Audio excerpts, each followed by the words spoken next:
What's up, Commanders fans? Welcome back to the channel, where we bring you the real stories from inside the burgundy and gold. We're always looking to improve and perfect every part of this team, from the front office to the field. Because the mission is clear. Build a contender, bring a title back to DC, and give you, the fans, something to be proud of every single Sunday. But before we jump into today's explosive topic, smash that like button. It helps us more than you know, and tells us you want more inside scoop like this. And hey, if you're new here, make sure you hit that subscribe button and join the Commanders HQ family. Now, let's get into it.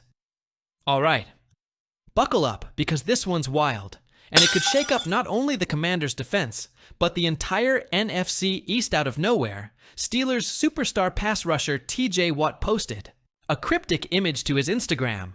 A photo of himself in uniform holding up 2 fingers. No caption, no context, and no other posts. Nothing else. Just that.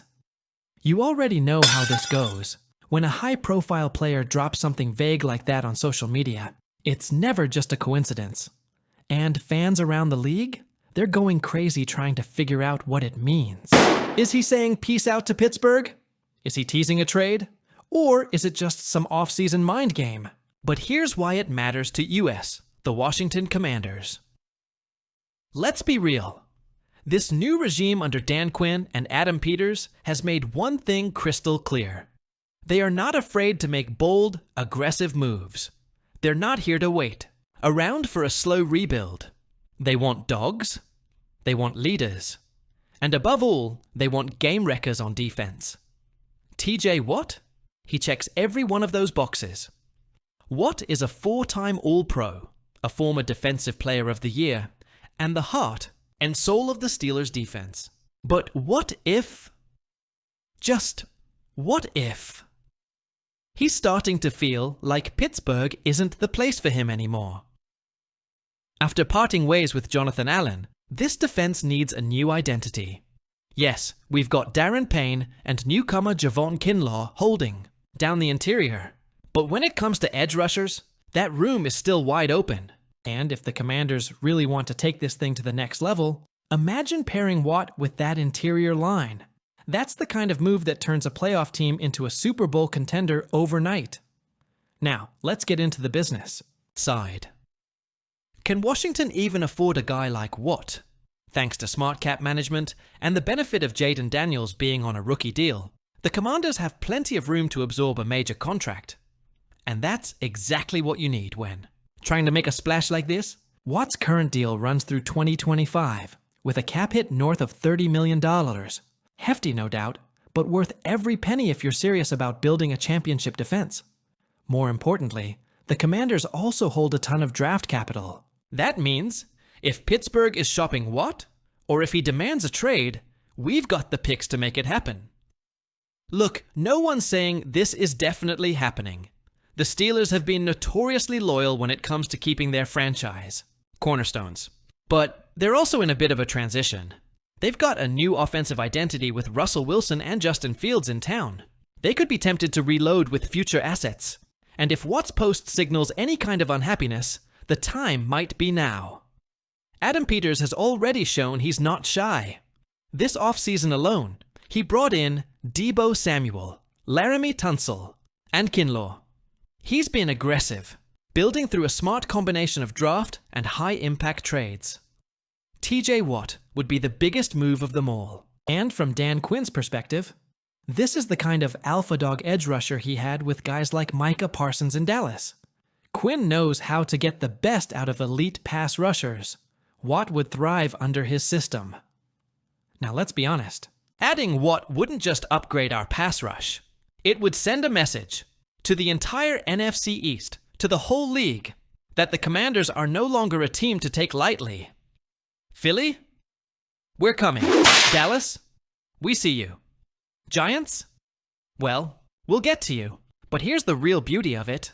You surround Jayden Daniels with support on defense like this, and now you're giving the kid a true chance to win games without having to carry the load every single week. That's how you build sustainable success. Here's the big question. What would it take? Most likely a first-round pick. Maybe more. But with multiple picks in the early rounds thanks to previous trades, the Commanders have flexibility. If you believe Watt can elevate your defense to elite status, it's a price worth paying. Because here's the truth. The NFC is wide open behind the 49ers and Eagles. Washington made it all the way to the NFC Championship game in year 1 of the Daniels-Quinn era. Imagine what year 2 could look like with TJ Watt in the mix.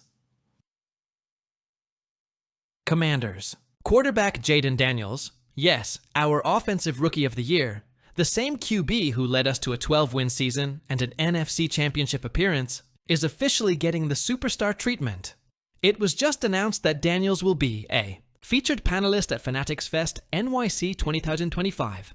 And this isn't just any casual off-season appearance. He'll be joining a group of NFL royalty. I'm talking Dan Marino, John Elway, and rising star CJ Stroud, in a marquee discussion called the QB Playbook. This event, hosted by Fanatics, will take place at the Javits Center in New York City from June 20th to 22nd. It's designed to be a full-blown celebration of sports culture, bringing fans up close with legends and current stars alike. And the fact that Daniels is being featured on this stage just 1 year into his pro career. That tells you everything you need to know about how he's being perceived around the league. Let's break down why this moment matters. Jayden Daniels' football journey reads like a movie script. He began his college career at Arizona State, where he flashed elite dual threat potential, but battled through inconsistency. Then came the transfer to LSU, a turning point. At LSU, Daniels leveled up in every way. He became a leader, a Heisman Trophy winner, and the kind of quarterback who could take over a game with either his arm or his legs. By the time draft day rolled around, the Commanders knew exactly what they were getting with the number 2 overall pick. And guess what? He didn't disappoint. In his rookie season, Daniels threw for over 3,900 yards, ran for another 800 plus, and totaled 34 touchdowns. His poise, athleticism, and leadership completely transformed this franchise. And yes, he took us to the NFC Championship in his first year under center. So to see him already being invited to speak alongside Hall of Famers like Elway and Marino, that's validation not just of Daniels' talent, but of his maturity, character, and rising influence in the game.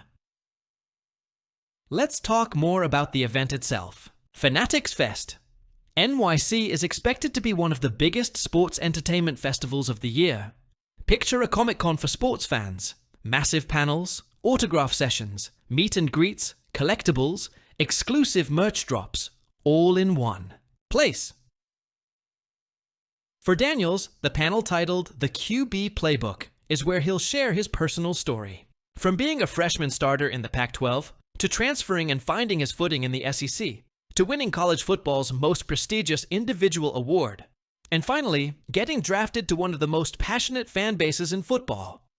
The Washington Commanders. Daniels is expected to dive into the lessons he's learned, how he adapted to NFL speed, how he handles pressure, and even how he's preparing for year 2 with a revamped Commanders roster. And let's not forget, he'll be doing this with guys who've played in Super Bowls, set passing records, and worn gold jackets. The spotlight doesn't get much brighter than this. Now let's bring it back home. This appearance isn't just about clout, though let's be real, Daniels is definitely earning some. It's about what it says regarding the direction of this franchise. For years, the Commanders struggled to find stability at quarterback. Names came and went, hype faded fast, and the team often found itself on the outside looking in when it came to postseason success. But now, we've got a legitimate franchise quarterback. Not just a starter, a face of the league in the making. Daniels. Rise reflects how far this organization has come under the leadership of GM Adam Peters and head coach Dan Quinn. This isn't just hype. This is culture change. This is building something lasting.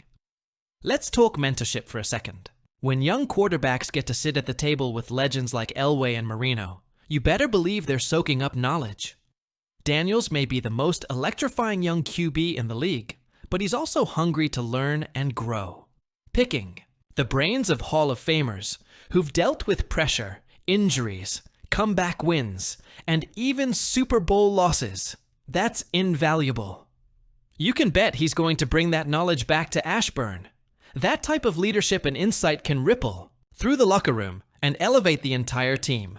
And let's not forget what's coming up next. The Commanders have already made noise this offseason, adding stars like Deebo Samuel, Laramie Tunsil, and Javon Kinlaw, plus holding valuable draft picks to continue building the trenches. Daniels is heading into year 2 with more weapons, more protection, and more experience. He's no longer the fresh-faced rookie. He's the leader of this team. And now, he's representing us on the national stage. Imagine the confidence boost this gives him heading into OTAs, minicamp, and eventually training camp. This panel isn't just about celebration.